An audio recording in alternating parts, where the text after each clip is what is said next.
Confined spaces can be the most hazardous places on Earth if not handled properly.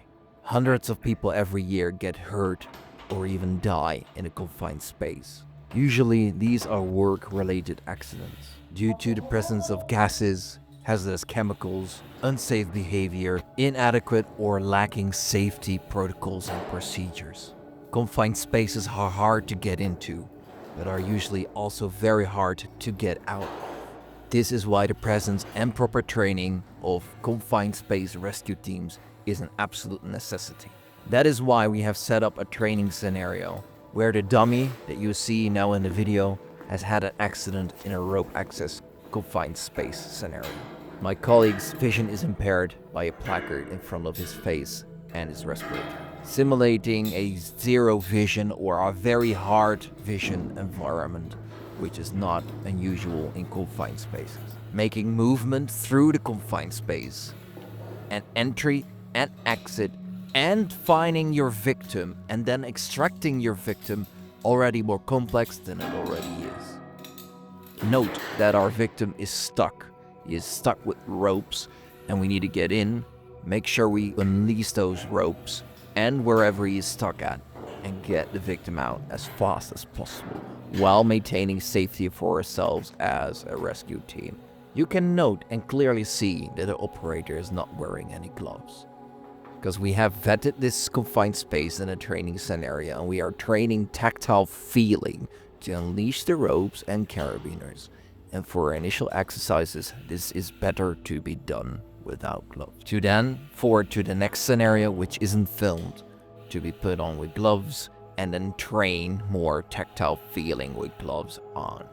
This is why you also can see during his extraction period that he is trying to find where the victim is stuck in or stuck at by touching the body of the victim and making sure that the victim is not stuck on something else that can hinder the rescue that he's working on. As you can see, the victim is stuck on at least 2 points. This is required for rope access. As for safety measures, the rope access technician needs to be always secured on 2 points in his rope system, making it challenging, of course, for a rope rescue scenario, as we need to do more things. And in this case, as the victim is suspended, we need to lower the victim down before we can start the extraction. Now imagine doing all this with zero vision, purely by touch, not knowing how your air pressure is, in this case very likely extracting a dead body out of a confined space. And then there's the risk that the rescuer themselves can get stuck. This is the reason why we have always an extra few persons on standby to get the rescuer if he gets himself into trouble. Because insufficient rope management or getting tangled in your own lines can mean that you get stuck yourself. Sadly, it happens often in work-related accidents that a person who is doing work in a confined space gets overwhelmed by a gas because they were underprepared. And then bystanders get in to help and enter the confined space to help and rescue their fellow man. Sadly too, these people often pass away because they didn't have the right equipment or the right knowledge to rescue the person that got overwhelmed by a gas or an injury. So this leads to what have been one very sad passing away of one person due to a work-related accident, to usually 2, 3, 4, or 5 people because they didn't have the right knowledge. I need you to keep this in mind if you're working in a confined space, or you have a loved one that is working near a confined space, as confined spaces are not meant for human occupation and they require proper preparedness and safety protocols before you enter.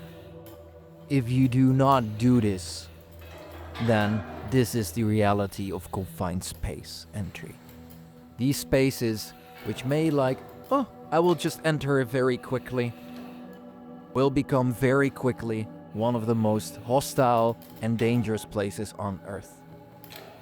As most hazards that are inside, you don't see, sometimes don't feel it, or even don't smell it.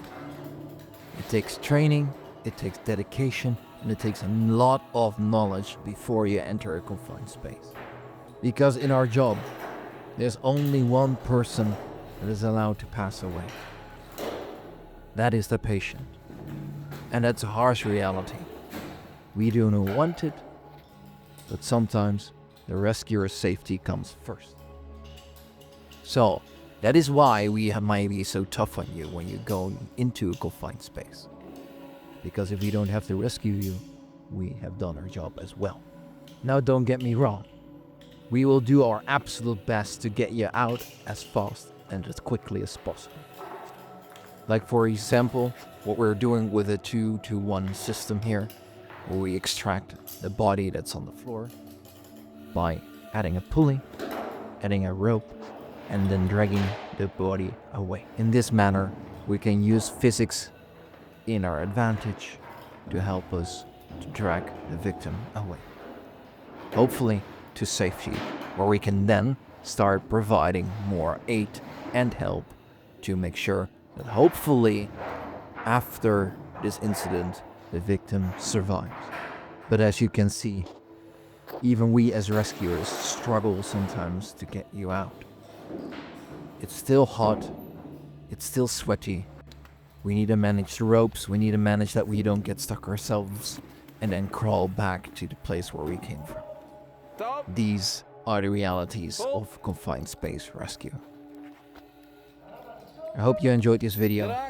If you like search and rescue, if you like rescue training, then you're in the right spot. As we develop resilient leaders and organizations. Robin out.